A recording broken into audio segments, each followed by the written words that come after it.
கூட if any time comes and they will win, is end of the day just game guys. அதை வந்துட்டு பர்சனலாக எடுத்துட்டு போயிட்டு தமிழ்நாடு இல்லை டெல்லி நார்த்து அப்படி அது வேணாம். It's just a common game. Wherever you go outside, like you will see you will never face any trouble like this kind of stuff.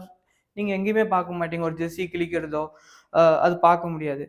நான் வந்து அதை நான் பிளேம் பண்ணல. எனக்கு கம்ப்ளீட்டா புரியுது. 18 இயர்ஸ் ஆஃப் நீங்க அடிக்க கிடையாது, இந்த டைம் ஜெயிச்சிருக்காங்க, அதுக்காக ஒரு செலிப்ரேஷனா இருக்கு. அது எந்த வேலை செலிப்ரேட் பண்ணுங்கிறது மட்டும்தான் ஒன்லி கன்சர்ன். பட் ஹார்டிகான்லங்க இந்த எண்ட் ஆஃப் த டே அங்கே செலிப்ரேஷன் இன்னும் போயிட்டு தான் இருக்குது. Enjoying with Dhar loved once.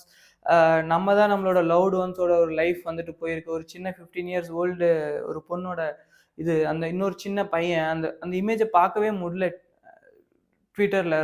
ரொம்பவே சேடாக இருக்கு. The thing is end of the day as a cricket fan, as a cricket lovers, be aware, stay aware. It's IPL is just a magic.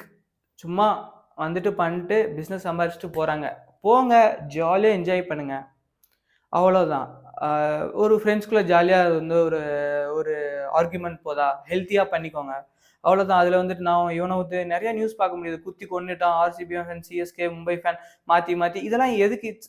It's end of the day it's business for அவங்களுக்கு. நான் இந்த நமக்கு தானே loss.